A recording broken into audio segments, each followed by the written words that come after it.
Hello, and thank you for joining me today as we make salt dough creatures. So, first I'm going to let you forage with me as we find art supplies in nature, anywhere, and then we're going to go through the salt dough making process. For that you only need a bag of plain flour, a tube of table salt, so about this much table salt does 4 batches, and some water and access to an oven. It's a really simple thing to do. It's ingredients you tend to have around the house anyway, for baking bread or whatever. A lot of us are doing that in lockdown. And it means that we can indulge in an ancient art that's been going on since at least ancient Egyptian times, making salt dough. It's all very exciting and a good practice to make you appreciate the world around you and what it can be turned into. Is it a seed head? Is it a fox? The answer is both. Now, I hope you enjoy, and I'll put the timings in the description below, so if you don't want to forage with me, you don't have to. We can skip ahead to the salt dough making part, but to me the foraging is one of the best bits, so I'll see you soon and I'll join you for that. I'm lucky enough to live within walking distance of a park, so we're going to have a look for some of nature's pom-poms. Let's see if we can find some, and some twigs as well for the pom-poms to nest in later on. Oh, here we are. Alas, that one's probably roadkill. We won't go scraping that one up. It's sad there. No. I found an abundant hive of them a little bit further along. Let's have a look. Now, these in their prime are oak chestnuts. So they're dropping what we need to be collecting. So the wee shifty here. Here we are. See, it's this sort of thing we're looking for, these sort of seed pods. But there are some better ones, like this. At least still got a stalk attached, bless him. He will come in exceedingly handy later on. Right.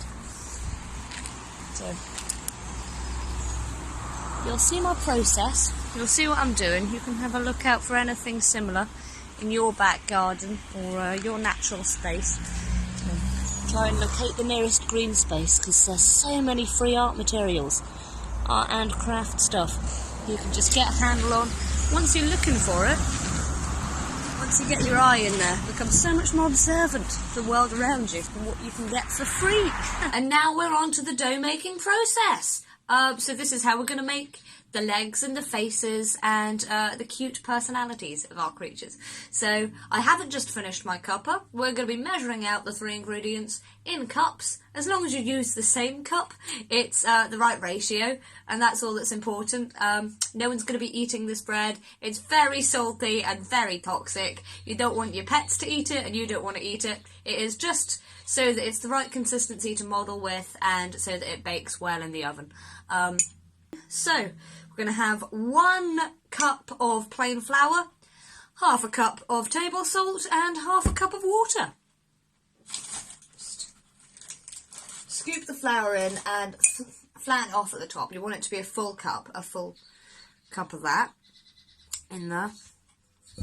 It's just like it's like a ball of bread. You're going to want it so that it's all stuck together. We'll need it in a minute. And then half a cup of salt. Obviously, add more as and when needed. There we are. It's about half a cup. There we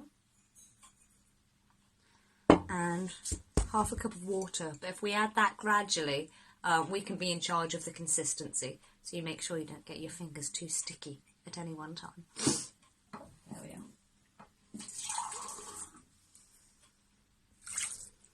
So I'm just going to knead that in, knead that together, and it takes about 3 minutes or so. So what we've ended up with here is a nice dough ball.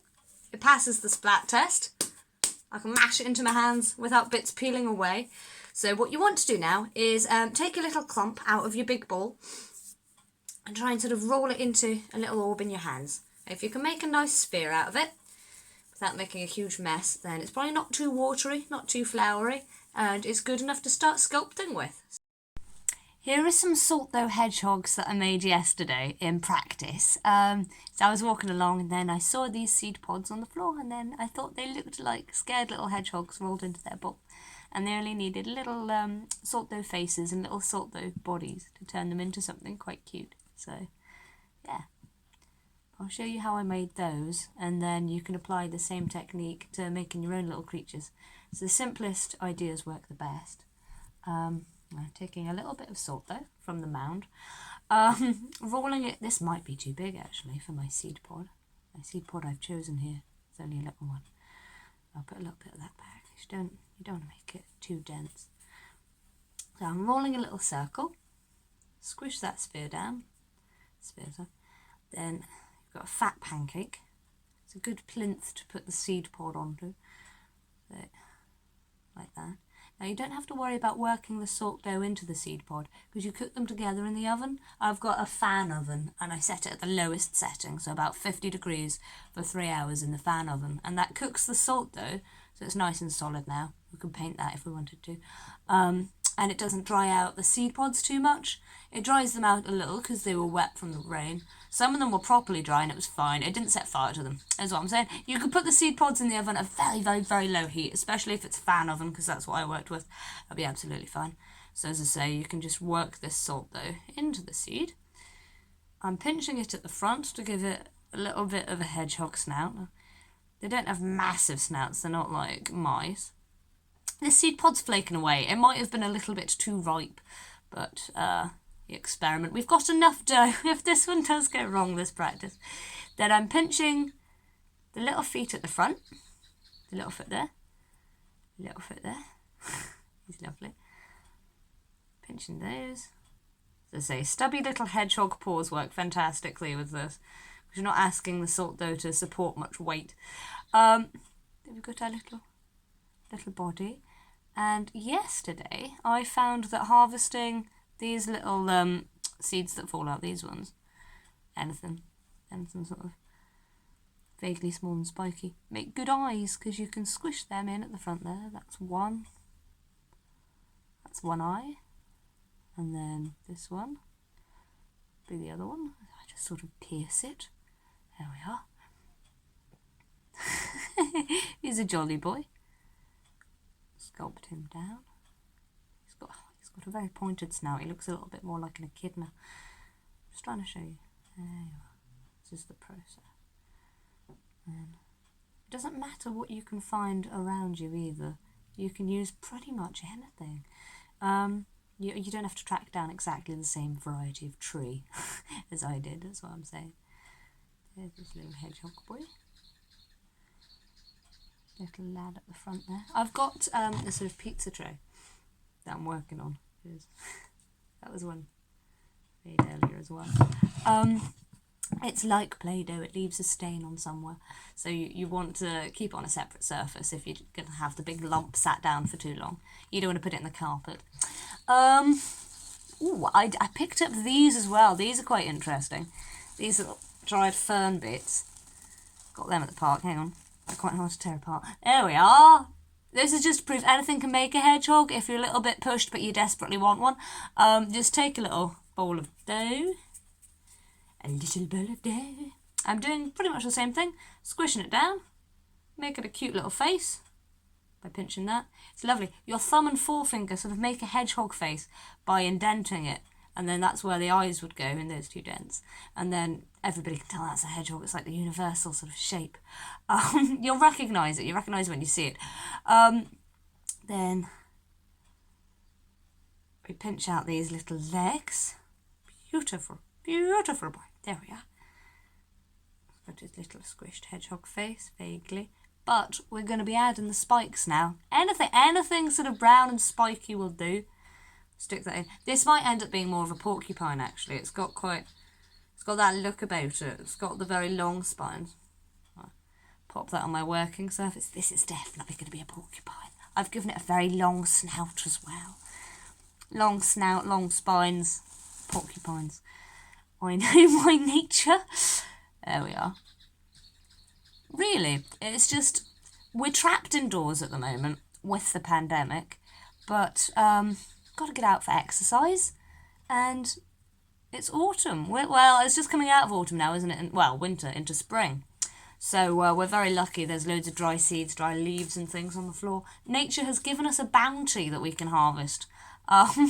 Just spat out all of its seeds, and we can harvest the seeds, not to plant more trees, but to make cute bits of artwork that can pop in the oven tonight. Once you're done cooking, put the oven on at a very low heat for a few hours while you're watching telly. EastEnders is on. Pop your hedgehogs in the oven. Not real ones, these ones. And get a lovely little project out of it. Something nice to put on the windowsill. There we are. Oh, it's beautiful. It changes how you observe the world around you as well. Instead of just... because we can go in a bit of a daze, especially at the moment. It's quite easy to be wrapped up in your own little world. But this sort of brings you out of it. Because you're looking for art supplies. You're looking to see what you can forage. There we are. He looks more like a bear, if I'm perfectly honest. I'm half concentrating on me, half concentrating on what I'm doing. But you get the general gist. To loot for a little porcupine.